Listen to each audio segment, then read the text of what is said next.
जिस दिन भी आह्वान हो जाएगा संयुक्त किसान मोर्चा का और हमारे किसान नेता राकेश टिकैत जी का, उस दिन सभी किसान इसी बॉर्डर पे आपको जो अभी आपको 500-1000 की भीड़ दिखाई दे रही है वो लाखों की होगी। 500, 200, 250 के?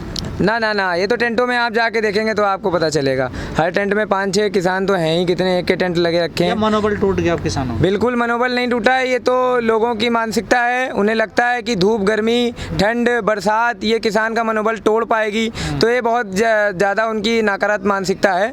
किसान जो है पॉजिटिव माइंड से यहाँ डटा हुआ है और डटा रहेगा। वो हमेशा अपनी खेतों में डटा रहता है, चाहे कोई भी मौसम हो, जंगली जानवर हो, बिच्छू हो, वो वहाँ पर डट के मुकाबला करता है। तब जाके इन 130 अरब लोगों के पास अन्न पहुंचता है। वो जो अंधभक्त हैं, जो शायद गोबर खाते हों, उन्हें ये किसान नहीं लग रहे हैं, उन्हें आतंकवादी, खालिस्तानी, शायद उन्हें कोई AK-47 यहाँ नज़र आई हो, तभी उनके हिसाब से ये आतंकवादी नज़र आते हैं। तो किसान के कोई नकारात्मक सोच नहीं आई, वो यहाँ पर डटा हुआ है और डटा रहेगा जब तक कि बिल वापसी नहीं होगी, तब तक घर वापसी। आपको नहीं लग रहा कि अब किसानों के पास कोई रणनीति बची नहीं है सरकार से बात करने की? ये तो सरकार चाहेगी ना बात करना, कब है कब नहीं है। अब हम घुस जाएंगे जाके, क्या मंत्रियों को पकड़ लेंगे जाके, नहीं बात करिए आगे। बनाने की है कोई रणनीति आप लोगों को? आंदोलन को सफल बनाने की यही रणनीति है कि शांति से अपने आंदोलन स्थल को मजबूत कर रहे हैं हम।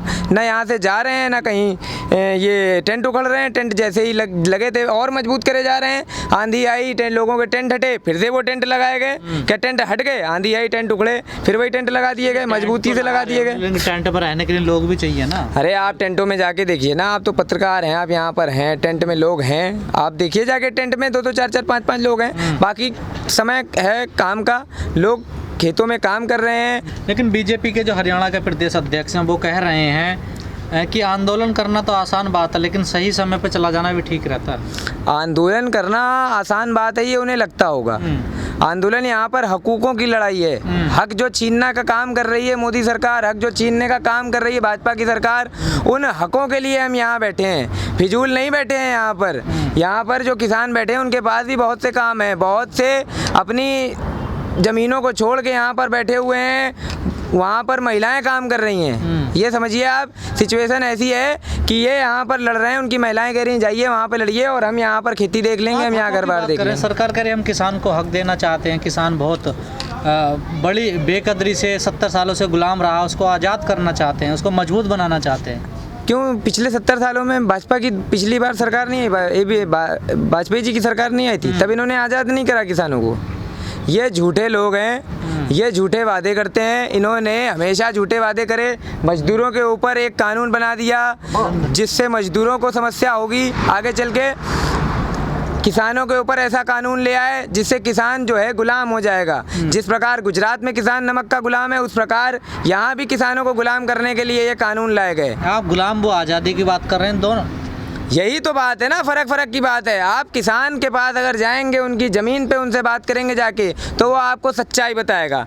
ये आपको क्या लगता है टिकरी बॉर्डर पे लाखों किसान हैं, सिंधु बॉर्डर पे हज़ारों किसान हैं, यहाँ हज़ारों किसान हैं, पलवल पे और राजस्थान के बॉर्डर पे हज़ारों किसान हैं, और ये जितने भी किसान, आप कभी भी उत्तर प्रदेश में जाके किसी किसान से पूछेंगे जाके, तो वो ज़मीनी सच्चाई बताएगा ना आपको। आंकड़े ये पैदा कर देते हैं झूठे। आंकड़ों में तो योगी आदित्यनाथ ने ये दावा किया है कि ऑक्सीजन की कोई कमी नहीं है। जमीनी स्तर पे देख लीजिए, ऑक्सीजन के लिए दर बदर ठोकरे खा रहे हैं लोग। टेम्पो में इलाज हो रहा, रिक्शे पे इलाज हो रहा, सड़क पे महिला लेटी है ऑक्सीजन का सिलेंडर लेके, लोग अपने परिवार के लिए ऑक्सीजन का सिलेंडर ले लेके दौड़ रहे हैं। तो ये हैं आंकड़े। अगर आंकड़ों की बात करेंगे तो ये हैं आंकड़े कागज़ पे। अगर ज़मीनी स्तर पे आंकड़े ढूंढने के लिए जाएंगे तो आपको एक भी आंकड़ा किसान के हित में नहीं मिलेगा। एक बात बताइए, ये कौन सा कानून है जिसमें काला बाजारी के अलावा और कोई काम नहीं होगा, जिससे ये भंडारीकरण की जो व्यवस्था थी उसको अनलिमिटेड करने से किस किसान का फ़ायदा हो जाएगा?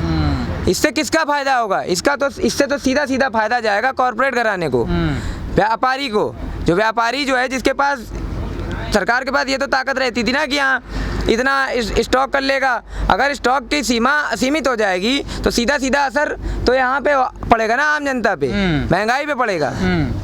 लेकिन आपको नहीं लग रहा कि जो किसान हैं वो जो घर चले गए लौट कर, वो वापस नहीं आए? वो जो किसान घर चले गए हैं लौट के, वो आपको मई के बाद यहीं पे दिखाई देंगे। जिस दिन आह्वान हो गया संसद मार्च का, जिस दिन आह्वान हो गया दिल्ली कूच का, वही किसान, वही भीड़ जो 26 जनवरी पे आपको दिखाई दी थी, वही भीड़ यहीं पर दोबारा दिखाई देगी। 2 घंटे नहीं लगेंगे, यह आंदोलन स्थल भर जाएगा। सफलता जब तक नहीं मिलेगी जब तक किसान यहाँ से जाने वाला नहीं है, किसान किसी भी सूरत पर अब फसल उठा रहा है, फसल उठाने के बाद में तुरंत यहाँ पर आ जाएगा। किसान यहाँ से कम नहीं होने वालेगा। जैसे आपने देखा कि टेरी बॉर्डर पर 50,000 किसान पहुँच गए हैं, उनका काम जल्दी ख़त्म हो गया और जल्दी किसान आ गए हैं। और ये आंदोलन तो सरकार के हाथ में है, किसान के हाथ में नहीं है। सरकार जब तक चाहे जब तक किसान चलता रहेगा आंदोलन। जितना आंदोलन चलेगा उतनी सरकार कमज़ोर होती जा रही है। लेकिन क्या आपको नहीं लगता कि आंदोलन कमज़ोर होगा पहले की तुलना में? नहीं, कोई कमज़ोरी नहीं है, ना ही कमज़ोर होगा। और ये तो किसान पे कोई बाहर की आमदनी तो ऐसी आती नहीं है भाई। ये अपनी जब खेती इसकी हुई तैयार हो गई है, गेहूँ की फसल तैयार हुई है, सरसों की फसल तैयार हुई है, गन्ना बकाया है, इसको डालने के बाद में किसान फिर यहाँ जाएगा। कुछ किसान यहाँ हैं, कुछ गए हैं, वो अब लौटने लगेंगे 2 तारीख के बाद में। जो किसानों के तंबू हैं गाजीपुर बॉर्डर पर, इनमें केवल मुश्किल से 2% आदमी रह गए हैं, केवल जो किसान हैं। 2% अब जो किसान ने 6 महीने मेहनत करी हुई है, उस किसान को अपने घर में रखा आएगा। यहाँ भी खर्चा चाहिए, यहाँ भी कोई हमारी फंडिंग थोड़ी आ रही है, उसी से हम अपना खर्चा चला रहे हैं, परिवार का खर्चा उसी से चल रहा है, ब्याह शादियों का उसी से खर्चा चलता है। कोई किसान के पास में ऐसी बाहर से कोई फंडिंग तो है नहीं, तो उस फसल को जो अपना कमाई उसको नहीं उठाएगा आएगा, वो तो उठाना उसका काम है। उनके बयानों से लग रहा है कि वो कानून वापस नहीं करेंगे। आप लोग क्या रणनीति बना रहे हो आगे की? रणनीति जो हमारे 40 इस मोर्चे के सदस्य हैं, उनकी रणनीति चल रही है और रणनीति बना रहे हैं अपनी। अब सरकार अपनी रणनीति बनाती रहे, सरकार ये मानती रहे कि आंदोलन कमज़ोर है, हम तो इस बात को नहीं मानने के। वो तो किसानों को क्या क्या कह रही थी, माओवादी कह रही थी, आतंकवादी कह रही थी, खालिस्तानी कह रही थी, क्या क्या नहीं कहा सरकार ने। तो सरकार की बात थोड़ी। और फिर दूसरी चीज़, एक चीज़ मैं और बताना चाहूँ आपको भाई, जो सरकार ये विपक्ष में थी, जो कह रही थी, हम वही तो मांग रहे हैं। 2011 में प्रधानमंत्री, जो आज प्रधानमंत्री नरेंद्र मोदी हैं, ये जब मुख्यमंत्री गुजरात के थे, तब इन्होंने प्रधानमंत्री मनमोहन जी को चिट्ठी लिखी थी और उसमें कहा था कि MSP पे कानून बनाओ। वही हम कह रहे हैं, कोई हम नया तो कुछ कह नहीं रहे। विपक्ष की सुषमा स्वराज जो थी, उन्होंने कहा था कॉर्पोरेट अगर लाओगे किसान बर्बाद हो जाएगा। वही हम कह रहे हैं भाई, कोई हम नई चीज़ तो कह नहीं रहे। जो इन्होंने कहा था विपक्ष में रहते हुए, वही हम कह रहे होंगे। अब उसे क्यों नहीं मान रही है, अब ये जाने इस बात को। तो MSP तो है नहीं, MSP कहाँ है? MSP है, थी, है, रहेगी, इसका कोई सवाल थोड़ी। इस पर कानून बनाने से क्यों डर रही सरकार? तो कानून तो बना हुआ है ना पहले से। क्या कानून बना हुआ? क्यों गेहूँ पे आपको MSP नहीं मिलता? नहीं, MSP क्या मिलता है? 1975 का रेट है। हाँ। 1975 का है, चंद किसान बेच पाते थे। मक्का क्या रेट बिकी? तो उसी की मांग करो ना कि हमारी खरीद की गारंटी दो। नहीं, खरीद और कानून में यही तो है भाई, कोई भी आदमी खरीदे जो MSP भाई मिनिमम प्राइस चाहिए, ये सरकारी तय करते, हम तो तय भी नहीं करते इसे भाई। हम तो उसी पे कह रहे हैं, इसी पे कानून बना दो जो तुम तय कर रहे हो, और हम कुछ कह रहे हैं। पर ये तो सरकार कह रही है हम ऑप्शन दे रहे हैं आपको, ये गलत है। विकल्प है आपके पास, MSP और सरकारी मंडियाँ तो रहेंगी, एक ऑप्शन और दे रहे हैं हम आपको। ये कोई ऑप्शन नहीं है, ये विकल्प ये हैं, ये समझ लीजिए। जब मंडी से बाहर ये ऑप्शन देंगे, 1 साल का अच्छे भाव में खरीदेंगे।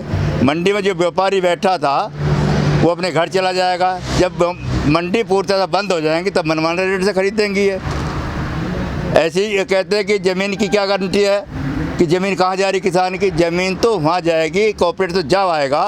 एक किसान को अगर उनने इनसे समझौता कर लिया, उसे अच्छा मुनाफा हुआ, तो सभी किसान जो सोचेंगे इसे अच्छा मुनाफा हो रहा है तो हम भी इसमें। तो ये तो सब भ्रम है।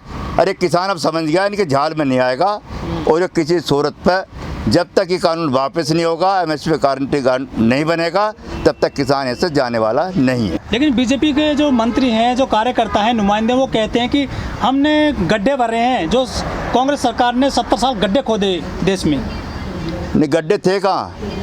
गड्ढे तो इन्होंने खोद दिए। अब आज तक कांग्रेस ने कोई चीज़ बेची तो नहीं थी, इन्होंने तो पूरा देश बेच दिया। अब किसानों को बेचने जा रहे थे, किसान इसलिए बैठा है यहाँ।